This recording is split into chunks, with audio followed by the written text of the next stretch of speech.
Faire du sport permet de réduire le risque de cancer. Et il permet de le réduire dans des proportions très importantes, puisque pour ce qui concerne par exemple les cancers du sein, notamment chez la femme ménopausée, l'exercice régulier, c'est-à-dire quelque chose comme 5 heures de sport par semaine, eh bien, peut réduire le risque de cancer du sein dans une proportion qui peut aller jusqu'à 25 à 30%. C'est à peu près les mêmes chiffres pour la prévention du cancer de l'intestin, du côlon, le cancer de la prostate chez l'homme, notamment dans ses formes les plus agressives, mais aussi le cancer de l'endomètre, c'est-à-dire de l'utérus, le cancer de l'estomac, ou même le cancer du pancréas, qui, comme vous le savez, est un cancer particulièrement sévère. Faire de l'exercice physique, transpirer, c'est finalement prendre soi-même en charge son risque de cancer et essayer de le réduire. Donc, allez-y, faites du sport.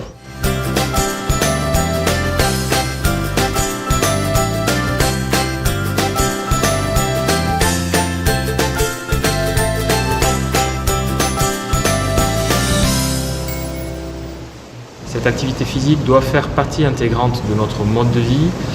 C'est un des meilleurs traitements chez les patients qui ont déjà subi une pathologie cardiovasculaire, que ce soit de l'artérite au niveau des jambes, un accident cérébral ou une angine de poitrine ou un infarctus au niveau cardiaque.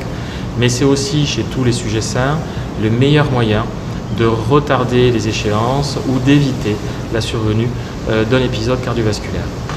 Pour être bénéfique, cette activité doit répondre à des critères, elle doit être adaptée aux capacités physiques de chacun, elle doit être régulière, répartie tout au long de la semaine et il faut que la quantité cumulée soit suffisante. On peut espérer obtenir les premiers bénéfices lorsqu'on atteint 150 minutes par semaine, qui est la durée classiquement recommandée. Donc ces 2h30, on peut les répartir en 3 ou 4 séances par semaine de 40 à 45 minutes. Et il faut que ce soit une activité d'endurance, 5 ou 10 minutes d'échauffement, 5 ou 10 minutes de récupération et au milieu une activité que l'on puisse soutenir sans être essoufflé, sans avoir une respiration trop haletante, c'est-à-dire en fait ne pas se mettre en zone rouge.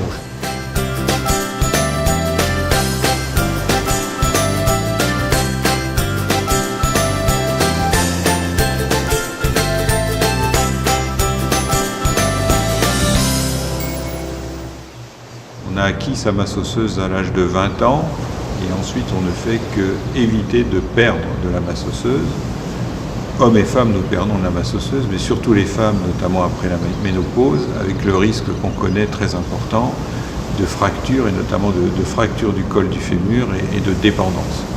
Donc quelles activités physiques faut-il faire? Tout ce qui est porté, donc la marche, la course, mais surtout ce qui est important aussi, tous les phénomènes vibrés, donc sauter, danser, faire du volleyball, faire du basket, mais de la gym, et de la gym volontaire, où il y a des activités même pour les personnes âgées, et bien là, c'est aussi un facteur très important d'entretien. Donc d'un côté, par exemple, on peut dire, on fait de la natation, on fait du vélo et on entretient sa fonction cardiaque, son cœur, ses artères, et de l'autre côté, on marche, on saute, on fait de la gym, et on entretient sa masse osseuse et on prévient la perte osseuse.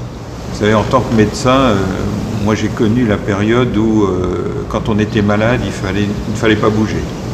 Et où on expliquait aux gens que c'est parce qu'ils bougeaient, c'est parce qu'ils avaient une activité physique, c'est parce qu'ils faisaient du sport qu'ils étaient malades, qu'ils avaient des entorses, qu'ils avaient des fractures, qu'ils avaient de l'arthrose, voire que c'était un risque pour leur cœur, et notamment aussi pour les sujets hypertendus. Maintenant, on a complètement balayé ça.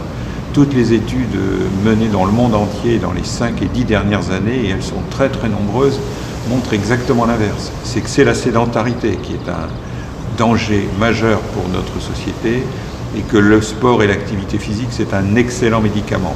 La preuve d'ailleurs, c'est que l'Académie de médecine vient même de recommander et même de proposer éventuellement de rembourser l'activité physique. Même sans aller jusque-là, c'est ce message-là qu'il faut faire passer. Ayez une activité physique régulière. Elle n'a pas besoin d'être intense. Il suffit de marcher une demi-heure par jour. C'est rien, une demi-heure par jour.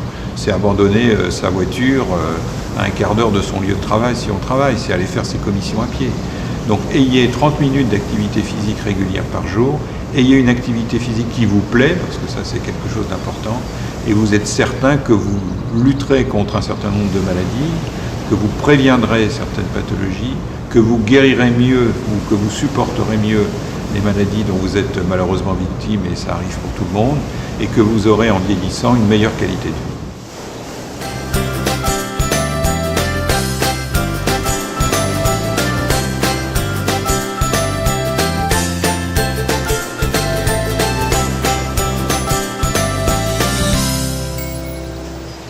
L'activité physique a aussi un effet positif dans les maladies neurologiques chroniques. Elle améliore des fonctions comme l'équilibre, la force musculaire, la fonction cardiovasculaire, mais elle diminue aussi la fatigue, qui est un problème majeur dans beaucoup de ces maladies, et elle diminue même le déclin cognitif. À côté des effets bénéfiques sur les qualités physiques de la personne, le sport a un effet socialisant qui a un effet très positif sur la qualité de vie. Et les personnes qui présentent une affection neurologique chronique ont tendance à s'isoler progressivement, et le fait de pouvoir participer longtemps à des activités de groupe améliore considérablement leur qualité de vie.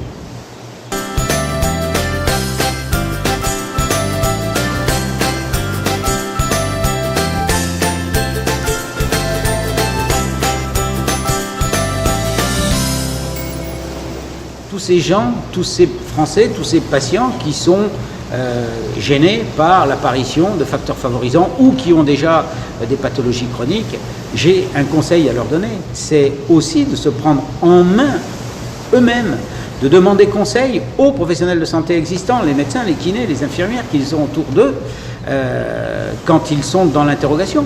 Mais ne serait-ce que de la marche quotidienne, ne serait-ce que prendre les escaliers plutôt que l'ascenseur, ne serait-ce que quelques mouvements d'étirement quotidiens. Voilà ce qu'il faut absolument que tout le monde fasse. Ce pays doit un peu se réveiller et je les incite, réveillez-vous, prenez-vous en charge et nous ferons le reste.